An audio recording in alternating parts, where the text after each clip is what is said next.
टूनी गर्भवती थी और बहुत जल्दी अंडे देने वाली थी। टूनी अपने पति टूना चिड़ा के साथ रहती थी। टूना चिड़ा इस समय जंगल की दूसरी ओर खाने की खोज में गया था। वहीं काफी तेज बारिश शुरू हो जाती है। हे भगवान, टूना जी तो अभी तक नहीं आए और ये तेज बारिश शुरू हो गई। अब मैं बेचारे क्या करेंगे? मुझे तो इस मौसम में डर लग रहा है। टूना जी आप जल्दी आ जाएं। बेचारी टूनी घर पे अकेले है। मुझे जल्दी जल्दी घर जाना चाहिए, वरना वह बेचारी इस बारिश के मौसम में डर जाएगी। टूना अभी ये सब बोल ही रहा था, तभी अचानक से जैसे ही वह जंगल के बीचों बीच पहुंच गया, एक पुराना पेड़ टूटकर उसके ऊपर गिर गया, जिस कारण टूना की जान चली गई। हे भगवान, काफी देर हो गई, टूना जी तो अभी तक नहीं आए। एक काम करती हूँ, घर के बाहर उन्हें देख आती हूँ, शायद वे रास्ते में मिल जाए। टूनी जैसे ही घर से बाहर आती है, वैसे ही अचानक से तूफान के कारण उसका घर गिर जाता है। शुक्र है भगवान का, मैं इस घर से बाहर आ गई थी, वरना आज मैं भी इस घर के नीचे दफन होके मर जाती। टूनी बारिश से बचने के लिए एक पेड़ के नीचे बैठ जाती है और वहीं टुन्नू का इंतजार करती है। उस बेचारी को तो ये भी नहीं पता था कि टुन्नू इस दुनिया से जा चुका है। तभी अचानक से टूनी के पेट में बहुत ज्यादा दर्द शुरू हो जाता है। हे ऊपर वाले, ये कैसा कठिन समय है। मेरे पति भी घर पे नहीं है, हमारा घर भी टूट गया है। अगर वे यहाँ होते तो मैं मेरे लिए घोंसला बना पाते, जहाँ मैं आराम से बैठ पाती। ये कहते ही बेचारी टूनी दर्द में ही जंगल में पत्ते ढूंढने चले जाती है। टूनी उसी तूफानी बारिश में एक पत्तों का घोंसला बना देती है और वहीं एक अंडा दे देती है। कुछ समय बाद बारिश भी रुक जाती है। टूनी चिड़िया, तुम अंडों के साथ खुले में क्यों बैठी हो? और टुन्नू कहाँ है? कल्लू भैया, टूना जी बारिश के पहले के गए हैं और अभी तक लौटे नहीं हैं। आप मेरी एक मदद कर देंगे? क्या आप टूना जी को ढूंढेंगे? मैं खुद चले जाती, लेकिन मैं अंडों को अकेले छोड़ के नहीं जा सकती। ठीक है चिड़िया बहन, आप बिल्कुल फिक्र ना करें, मैं टुन्नू बाई को अभी ढूंढ लाऊंगा और तब तक आप अपना और अंडे का ध्यान रखें। ये कहते ही कल्लू टूना की खोज में घर से निकल पड़ता है। वह जैसे ही जंगल की थोड़ी आगे पहुंचता है, उसके पांव तले जमीन खिसक जाती है। वह देखता है कि टूना वही पेड़ के नीचे दबकर मर गया है। हे भगवान, ये क्या हो गया? टूनी ने तो अभी अभी अंडे दिए हैं। अगर उसे इस बात की खबर हो गई, वह तो जीते जी मर जाएगी।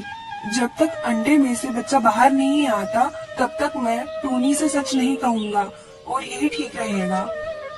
ये कहते ही कल्लू टूनी की ओर लौट आता है। कल्लू भैया, ये क्या, आप तो अकेले ही आए हैं? टूना जी नहीं आए आपके साथ? नहीं टूनी बहन, मुझे लगता है बारिश के कारण टूना किसी के घर पे रुक गया है, इसलिए वह अभी तक घर नहीं पहुंचा है। आप एक काम करें, जब तक टूना घर लौट आता है, आप तब तक हमारे घर चलें। ये कहते ही टूनी अपना अंडा लेकर कल्लू के साथ चल पड़ती है। कल्लू जी, ये टूनी चिड़िया अपना अंडा लेके हमारे घर पे क्यों आई है? सुंदरी, तुम सारे सवाल जवाब यही करोगी या हमें अंदर भी आने दोगी? चलो टूनी बहन, आप आराम से अंडे को लेकर अंदर चले और थोड़ी देर आराम करें। टूनी अपने अंडे को लेकर कल्लू और सुंदरी के घर में चले जाती है और वहीं रह के आराम करने लगती है। दिन यूं ही बीतते गए। कल्लू टूनी का बहुत ध्यान रखता, वह उसे समय समय पर दाना लाकर देता। ये देखकर सुंदरी कवि को बहुत जलन होने लगी। कल्लू जी, मेरी समझ में तो ये नहीं आ रहा है, आप इस चिड़िया को हमारे घर क्यों लाए हैं और आजकल आपको इसकी इतनी फिक्र क्यों हो रही है, जो आप समय समय पे इसको दाना खिलाते रहते हैं? इतनी फिक्र तो आपने कभी मेरी नहीं की। कल्लू सुंदरी को सब सच सच बता देता है कि किस प्रकार टूना की जान चली गई और उसने सुंदरी की जान बचाने के लिए उसे यहाँ लाया। ठीक है कल्लू जी, आप इतना कहते हैं तो मैं उस चिड़िया को यहाँ रुकने दे देती हूँ, लेकिन हाँ, मैं ज्यादा दिनों तक उसको यहाँ रुकने नहीं दूंगी, ये बात आप उसे कह देना। कल्लू की बात सुनकर सुंदरी टूनी को अपने घर पे जगह तो दे देती है, लेकिन उसे दिन में 4-5 बातें सुनाई ही देती है। सुंदरी बहन, क्या आप मुझे थोड़ा अनाज खाने के लिए दे देंगे? मुझे बहुत भूख लगी है। हाँ हाँ चिड़िया, क्यों नहीं?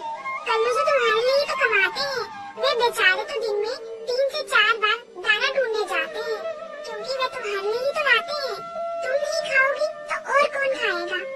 तुम्हारे पास तो बस 2 ही काम है, एक खाना और आराम करना। इसके सिवा और तुम्हारे जीवन में बचा ही क्या है? सुंदरी की इतनी कड़वी बातें सुनकर टूनी को बहुत बुरा लगता है। वह बेचारी दुखी मन से टूना को याद करती है।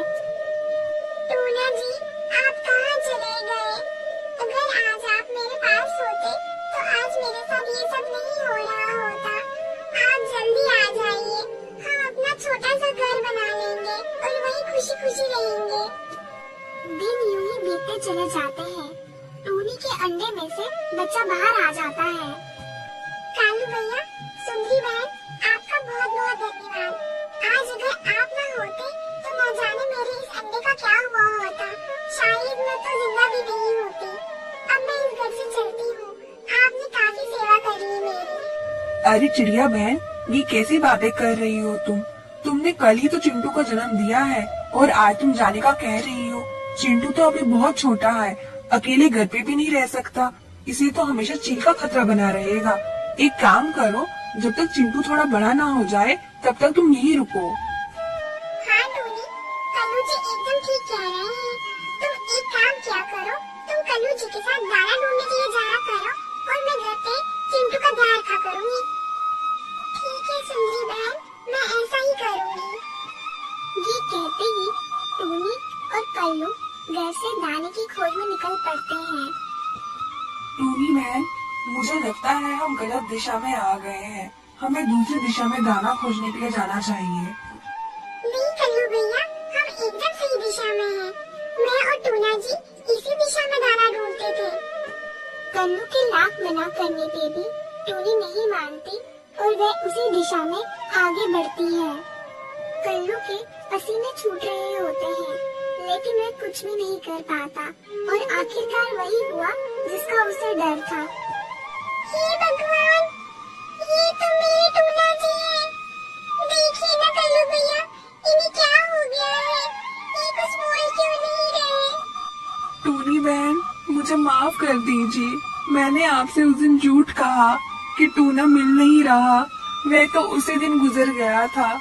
मैंने उस समय आपसे इसलिए झूठ कहा क्योंकि आपके पास एक अंडा था। आप अपनी सुध-बुध खो चुकी थी। मैंने सोचा कि ये बात मैं आपसे फिर कभी कहूँगा, लेकिन आज आपको इस तरह से अचानक ये बात पता चली। मैं बहुत शर्मिंदा हूँ।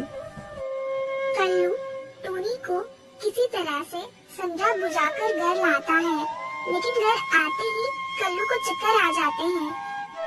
सुंदरी बहन, मुझे आपको ये बताते हुए बहुत अफसोस हो रहा है कि कल्लू भैया के दिल में छेद है। अगर आप इन्हें बचाना चाहते हैं तो आप जल्द से जल्द 20,000 रुपए का इंतजाम कीजिए। हम तभी इनका जल्द से जल्द ऑपरेशन कर पाएंगे। कल्लू जी के दिल में छेद? नहीं, ऐसा नहीं हो सकता। मेरे कल्लू जी के दिल में छेद नहीं हो सकता और मैं 20,000 रुपए कहाँ से लाऊंगी? सुंदरी बहन, आप हिम्मत ना हारें, मैं कुछ न कुछ जरूर करूंगी। हम अभी घर चलते हैं और कल्लू जी को आराम करने की काफी जरूरत है। तब तक हम सोचते हैं कि हमसे क्या होगा। हे भगवान, अब क्या होगा? मैंने सुंदरी बहन से ये तो कह दिया कि मैं उनकी मदद करूंगी, लेकिन हमारे पास तो खुद खाने के लिए कुछ नहीं है। मैं इतने पैसे कैसे जमा कर पाऊंगी?